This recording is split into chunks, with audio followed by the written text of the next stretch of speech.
Hallelujah. Friends, again, we are glad to be here. And remember, our text has been Genesis 49 and verse 1. And we'll talk about the man that called his children together. Like the Bible said in Easy to Read, it said, then Jacob called all his sons to him. And he said, my sons, come here to me.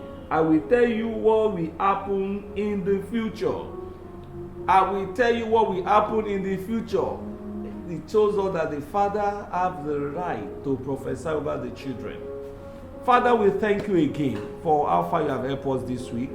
And today again, Father, we pray, even as we have started the second half of September, Father, please help us that we will fulfill purpose. In Jesus' name we pray. Amen. Like our text told us, he said, come, I will tell you what will happen to you in the future. I pray for you, the people that have right over your life, may they not prophesy evil into your life. When they prophesy, may it be a blessing to you in the name of Jesus. You know, friends, today we want to zero in on Zebulun. I will be reading verse 13. Genesis 49:13. I will say, Zebulun will live near the sea. His sea coast will be a safe place for sheep. His land will continue as far as the city of Sidon. Wow.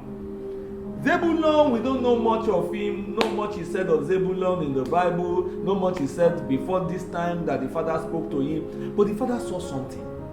And that's why every father, you need to keep looking at your children and be able to guide them, to speak into their life, to help them to be.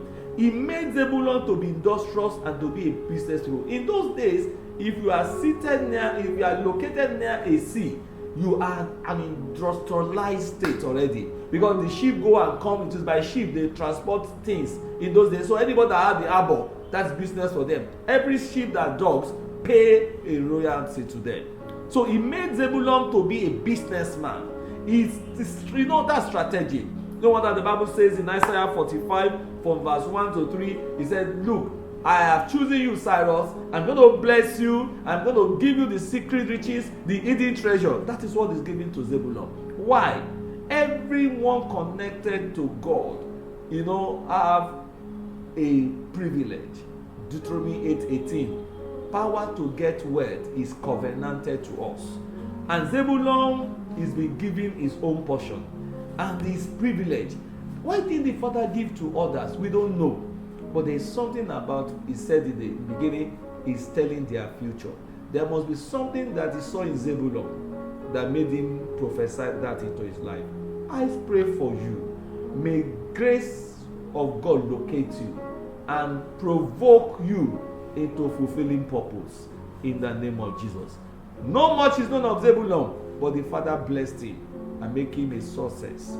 I pray for you that your relationship with Jesus will bring success, not only to you, but to your generation. In Jesus' name we pray. Amen. See you again tomorrow.